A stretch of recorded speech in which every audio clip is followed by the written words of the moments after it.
Good morning students. तो आज का जो हमारा टॉपिक है दैट इज़ बायो फर्टिलाइज़र्स। ठीक है, तो जैसे इसका नाम खुद इंडिकेट कर रहा है बायो फर्टिलाइज़र, यानी कि हम बायो का मतलब लाइफ का मतलब लिविंग ऑर्गेनिजम्स। तो अगर हम लिविंग ऑर्गेनिजम्स को एज ए फर्टिलाइज़र यूज़ करते हैं तो उसे हम क्या बोलेंगे, बायो फर्टिलाइज़र। ठीक है, तो देखो वे living organisms are used as fertilisers. जब हम लिविंग ऑर्गेनिजम्स को फर्टिलाइजर के जैसे यूज़ करेंगे तो बायो फर्टिलाइजर बोलेंगे। और वैसे फर्टिलाइजर जो करते हैं वो एक हम बायो फर्टिलाइजर करेंगे। तो क्या करेंगे, increase the fertility of soil. ये सॉइल की फर्टिलिटी यानी कि उसकी उपजाऊ शक्ति, उसकी पैदावार को बढ़ाएंगे, उसकी यील्ड को बढ़ाएंगे। कैसे बढ़ाएंगे, ये भाई उसमें न्यूट्रिएंट्स को क्या करेंगे, ऐड करेंगे। क्या करेंगे, सॉइल के अंदर न्यूट्रिएंट्स को ऐड कर देंगे, सॉइल को न्यूट्रिएंट एनरिच बना देंगे। कौन कौन से न्यूट्रिएंट्स मेनली फर्टिलाइजर्स में होते हैं भाई, तो आपके एनपीके, नाइट्रोजन, फॉस्फोरस और आपका पोटेशियम। तो बायो फर्टिलाइजर भी क्या करेगा, आपके नाइट्रोजन, पोटेशियम और फॉस्फोरस को नाइट्रोजन, पोटेशियम और फॉस्फोरस को बढ़ा देगा। ठीक है, फिर देखो it is the best method to avoid use of chemical fertiliser.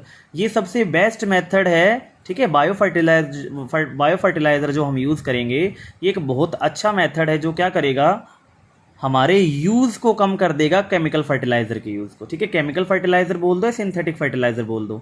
ठीक है, तो केमिकल फर्टिलाइजर या सिंथेटिक फर्टिलाइजर के यूज़ को अगर हमें अवॉइड करना है तो हम क्या कर सकते हैं, बायो फर्टिलाइजर पे शिफ्ट कर सकते हैं। ठीक है, तो जो केमिकल फर्टिलाइजर या सिंथेटिक फर्टिलाइजर्स होते हैं जो आपके कंपनीज में बनते हैं, if used for a longer time, अगर उनको लंबे टाइम तक आप लोग यूज़ करोगे, can degrade the soil fertility.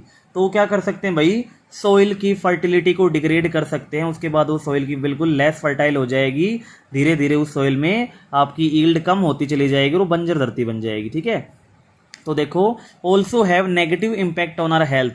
जो सिंथेटिक फर्टिलाइजर्स होते हैं उनका हमारी हेल्थ के ऊपर भी नेगेटिव इफेक्ट होता है। अगर हम उन प्लांट को मतलब प्लांट या प्लांट प्रोडक्ट उनके ऊपर फीड करें जिनके ऊपर फर्टिलाइजर बहुत ज़्यादा डाला गया है तो क्या होगा, हमारी हेल्थ पे भी नेगेटिव इम्पैक्ट्स आते हैं। ठीक है, तो देखो बायो फर्टिलाइजर्स की 3 कैटेगरीज हो सकती हैं। इसमें हम किस किस को यूज़ करते हैं भाई, एक तो bacteria that is free living, एक तो फ्री लिविंग बैक्टीरिया को यूज़ करते हैं, एक सिम्बायोटिक बैक्टीरिया को यूज़ करते हैं, एक ब्लू ग्रीन एल्गी या साइनो बैक्टीरिया को हम लोग क्या करते हैं, यूज़ करते हैं। ये तीनों ही सॉइल की फर्टिलिटी को बढ़ाएंगे, सॉइल को न्यूट्रिएंट एनरिच बना देंगे। ठीक है, इसमें सबसे पहला है फ्री लिविंग बैक्टीरिया। अब फ्री लिविंग यानी कि इसे किसी एसोसिएशन की जरूरत नहीं है। ठीक है, ये अकेला रह सकता है। तो इस बैक्टीरिया को अगर हम सॉइल में ऐड कर देंगे तो ये क्या कर देगा सॉइल के अंदर भाई, ये मेनली क्या करेंगे, नाइट्रोजन साइकिल का नाम सुना होगा आप लोगों ने।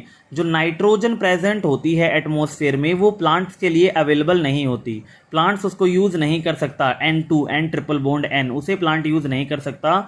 तो प्लांट क्या करेगा, प्लांट को चाहिए किस फॉर्म में, अमोनियम आयंस की फॉर्म में, नाइट्रेट की फॉर्म में, नाइट्राइट की फॉर्म में। तो प्लांट अपने आप उनको कन्वर्ट नहीं कर सकता, तो उन्हें कन्वर्ट करने के लिए उसे बैक्टीरियाज की आवश्यकता पड़ती है, इनकी नीड होती है। ठीक है, तो ये क्या करेंगे, एटमॉस्फेयर में प्रेजेंट नाइट्रोजन को नाइट्रेट नाइट्राइट की फॉर्म में कन्वर्ट कर देंगे and this process is known as biological nitrogen fixation. तो कुछ बैक्टीरिया तो बायोलॉजिकल नाइट्रोजन फिक्सेशन करेंगे फ्री लिविंग स्टेट में, ये अकेले रहेंगे, इनको किसी के साथ एसोसिएशन बनाने की जरूरत नहीं है। Examples are azotobacter and azospirillum. ठीक है, इनको हम ऐड कर देंगे सॉइल में, तो सॉइल के अंदर क्या कर देंगे, नाइट्रोजन के अमाउंट को बढ़ा देंगे, सॉइल नाइट्रोजन एनरिच हो गई, उसकी फर्टिलिटी बढ़ जाएगी। दूसरे हैं आप लोगों के बायो फर्टिलाइजर में सिम्बायोटिक बैक्टीरिया। अब सिम्बायोटिक बैक्टीरिया यानी कि ये एसोसिएशन में रहेंगे, अकेले रह ही नहीं सकते, ये किसी दूसरे के साथ क्या रहेंगे, एक एसोसिएशन बना के रहेंगे, उसके साथ चिपक के रहेंगे।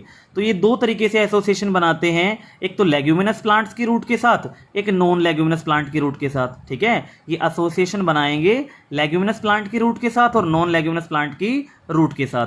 लेग्यूमिनस प्लांट होते हैं जो दालों वाले प्लांट होते हैं हमारे, जैसे मटर का हो गया, पी का, जिससे दालें हमें मिलती है, वो लेग्यूमिनस प्लांट होते हैं। दूसरे जो बच गए वो नॉन लेग्यूमिनस।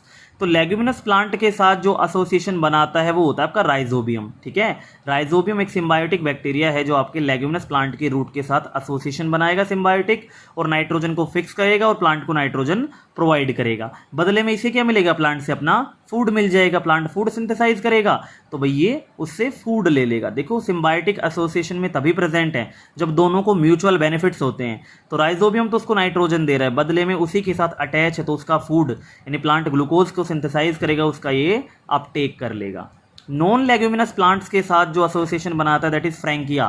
फ्रैंकिया भी क्या है, एक सिम्बायोटिक बैक्टीरिया है, मेनली एल्नस प्लांट होता है, उसकी रूट के साथ एसोसिएशन बनाता है, that is a non leguminous plant. ठीक है, नेक्स्ट है आप लोगों के बीजीए, ब्लू ग्रीन एल्गीज, या इनको क्या बोल सकते हैं, साइनोबैक्टीरिया। ये क्या होती है भाई, ये ऑटोट्रॉफिक होती है, मतलब अपना फूड खुद सिंथेसाइज कर सकती है, क्योंकि ग्रीन है तो ये क्या करेंगी, ये ऑर्गेनिक मैटर को बढ़ा देती हैं इन द सॉइल। तो सॉइल के अंदर ऑर्गेनिक मैटर बढ़ेगा तो सॉइल की फर्टिलिटी भी इंक्रीज करती जाएगी। इसके अलावा आप लोगों ने पढ़ा होगा ब्लू ग्रीन एल्गी या साइनोबैक्टीरिया फिलामेंटस एल्गी होती है, लंबी लंबी, और इनके अंदर कुछ स्पेशलाइज्ड सेल्स होती है जिनको हम क्या बोलते हैं, हेट्रोसिस्ट, और वो क्या कर सकती हैं भाई, नाइट्रोजन फिक्सेशन का पर्पज परफॉर्म कर सकती हैं। ठीक है, तो नोस्टोक, एनाबेना और ओसिलोटेरिया, ठीक है, नोस्टोक, एनाबेना और ओसिलोटोरिया, ये तीनों क्या है, हमारे ब्लू ग्रीन एल्गीज हैं जो क्या करती हैं, हमारी as a bio fertiliser act करती हैं।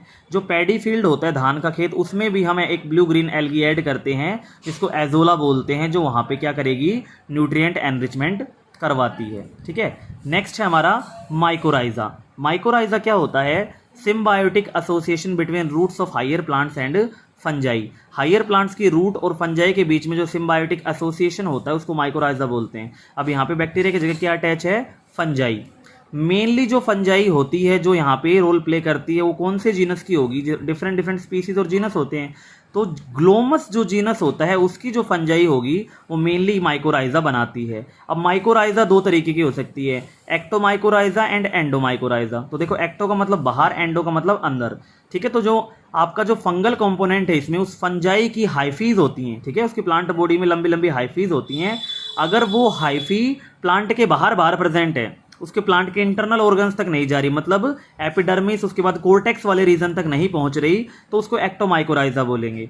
एक्टोमाइकोराइजा में मेनली एस्कोमाइसिटीज क्लास के मेंबर्स जुड़े होते हैं, जबकि एंडोमाइकोराइजा क्या होगी कि यहाँ पे जो फंगल हाइफी होगी वो एपिडर्मिस को क्रॉस करेगी और एपिडर्मिस से कोर्टेक्स वाले रीजन तक चली जाएगी पेनिट्रेट करते हुए। ठीक है, तो यहाँ पे एंडोमाइकोराइजा बोल देंगे क्योंकि अंदर चली गई हाइफीज। और बेसिडियोमाइसिटीज जो क्लास होती है फंजाई की, वो वाली सारी फंजाई यहाँ पे एंडोमाइकोराइजा की फॉर्मेशन करती हैं। एंडोमाइकोराइजा को हम वेसिकुलर आर्बेसिकुलर माइकोराइजा VAM भी बोलते हैं, क्योंकि यहाँ पे जो उसका प्लांट का जो कोर्टेक्स वाला रीजन है वहां तक ये पेनिट्रेट कर जाएगी, डायरेक्टली उससे फूड लेगी, उसके वास्कुलर सिस्टम तक पहुंच गई, इसीलिए हम इसको क्या बोलते हैं, वेसिकुलर आर्बेसिकुलर माइकोराइजा भी बोल देते हैं। ठीक है, माइकोराइजा जो होते हैं ये मेनली फॉस्फोरस के लेवल को इंक्रीज करते हैं इन द सोइल। ठीक है, ये मेनली फंजाई क्या करेगी, सोइल के अंदर मेनली फॉस्फोरस का लेवल बढ़ाती है। ठीक है, तो फॉस्फोरस ज़्यादा मिलेगी प्लांट को, तो प्लांट क्या करेगा, ज़्यादा प्रोडक्शन कर पाएगा, ज़्यादा आपको ईल्ड मिलेगी। तो इस तरीके से बनता है आप लोगों का माइकोराइजा। ठीक है, अभी माइकोराइजा के कुछ और बेनिफिट्स भी होते हैं। तो ये जितने भी रूट बोन पैथोजेंस हैं उनको चेक करेगा। ठीक है, रूट बोन पैथोजेंस है उनको एंटर नहीं करने देगा प्लांट के अंदर।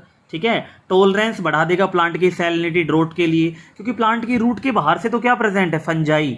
डायरेक्टली अब रूट नहीं है, रूट के ऊपर फंजाई प्रेजेंट है, तो यहाँ पे रूट कैप वाला हिस्सा नहीं होगा। ठीक है, रूट है, रूट कैप आपको दिखाई नहीं देंगे, उनकी जगह फंगल हाइफीज दिखाई देंगी। ठीक है, तो सिम्बायोटिक एसोसिएशन है तो दोनों को बेनिफिट होगा।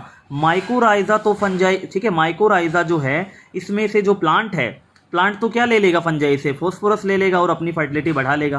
फंजाई बदले में अपनी हाइफीज के अंदर तक भेज देती है प्लांट के, वहाँ से डायरेक्टली अपना फूड ग्लूकोज वहाँ से क्या कर लेगी, ये वहीं से विड्रॉ कर लेगी। ठीक है, तो ये था हमारा टॉपिक बायो फर्टिलाइजर।